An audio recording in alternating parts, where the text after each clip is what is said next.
Y por supuesto continuamos con nuestra variedad informativa aquí en Directo América. Es la hora de las noticias económicas con Martín Gripo. Martín, bienvenido, buenas noches. ¿Cómo estás, María Clara? Buenas noches. Vamos a hablar de su país porque en este momento el gobierno de Javier Milei está enfrentando un importante paro de trenes. ¿De qué se trata? Así es, María Clara, porque este miércoles los trabajadores ferroviarios de cargas y pasajeros paralizaron todos los servicios en reclamo a la apertura de negociaciones salariales, algo que desde el gobierno sostienen que no lo harán.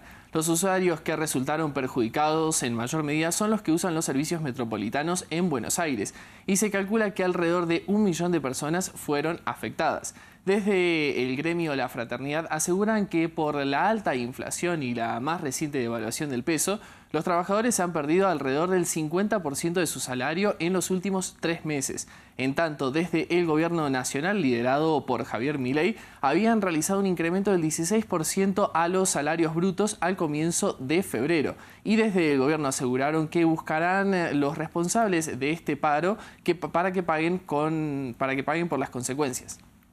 Hoy más de 1 millón de personas han sido afectadas en su forma de transportarse, de trasladarse. Todos los responsables de esta medida de fuerza, que no es en contra del gobierno nacional, esto tiene que quedar claro, esto es en contra de la gente.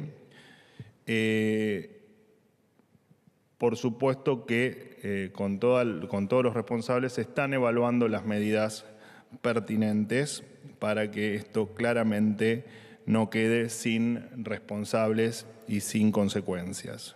Martín, usted mencionó que el presidente Milei había prometido no negociar los salarios con el sector de los trenes y lo mismo había dicho con los docentes. Sin embargo, con este último sector abrirán las negociaciones. Exacto, porque a pocos días de que comience el ciclo escolar en Argentina, el gobierno finalmente convocó para el 27 de febrero la paritaria nacional docente. Esto se da luego de que el propio Milei se despegó de las negociaciones al asegurar que no deben estar en la órbita del Estado Nacional. Declaraciones que recibieron sus críticas por parte de los sindicatos. En la reunión en la que se discutirá el nuevo salario mínimo para los trabajadores de la educación y los aumentos para este año, estarán presentes ministros de educación de todas las provincias, funcionarios nacionales y líderes sindicales. María Clara. Y mientras el gobierno está conversando con diferentes sindicatos, los comerciantes están advirtiendo la caída del consumo.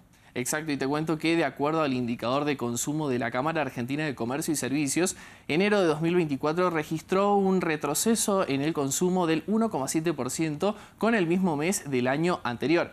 Esta es la primera cifra negativa del año y desde la organización explicaron que continúa la tendencia a la baja en las tasas de crecimiento interanual.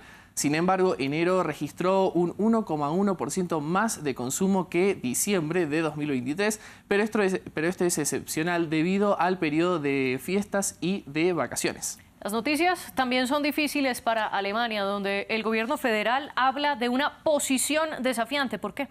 Te cuento, María Clara, que para el ministro Robert Habeck, la economía de Alemania está en una compleja situación. Afirmación que hizo en la presentación del informe económico anual, en el que se espera un aumento en el consumo privado durante todo el 2024. En este documento, las autoridades esperan para el 2025 un crecimiento del 1% y una inflación del 2%. Esto frente al crecimiento del 0,2% proyectado para este año, y que tendrá una inflación que podría llegar al 2,8%.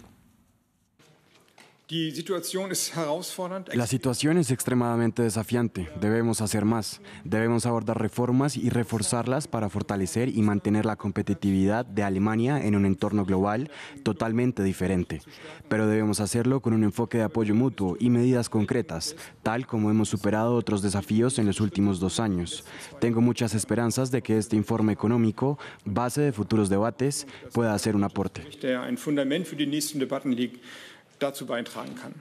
Mientras tanto, el ministro de Economía alemán habló sobre el acuerdo de tratado de libre comercio con los países del Mercosur y aseguró que está insistiendo a Francia que es una buena opción. Esto en medio de las presiones de los agricultores que se oponen a este tipo de tratados que hacen que los países reciban productos más económicos provenientes del exterior y aumenten los costos de los productos locales. María Clara. Martín, y ya entrados en gastos, ¿cuál es la cifra del día? La cifra del día: Estados Unidos pagará una recompensa de 15 millones de dólares a quienes aporten información sobre los líderes de Lockbit, la organización de ciberdelincuentes que se dedica al secuestro de información a cambio de importantes recompensas y que ataca a entidades financieras, centros de salud, oficinas gubernamentales y entre otras organizaciones. Recordamos que en las últimas horas Estados Unidos, Reino Unido y la Unión Europea habían desarticulado la organización a través de una operación internacional. 15 millones de dólares de recompensa, nada mal, Martín. Gracias por las noticias económicas. Actualizamos enseguida. Y nosotros continuamos con el debate.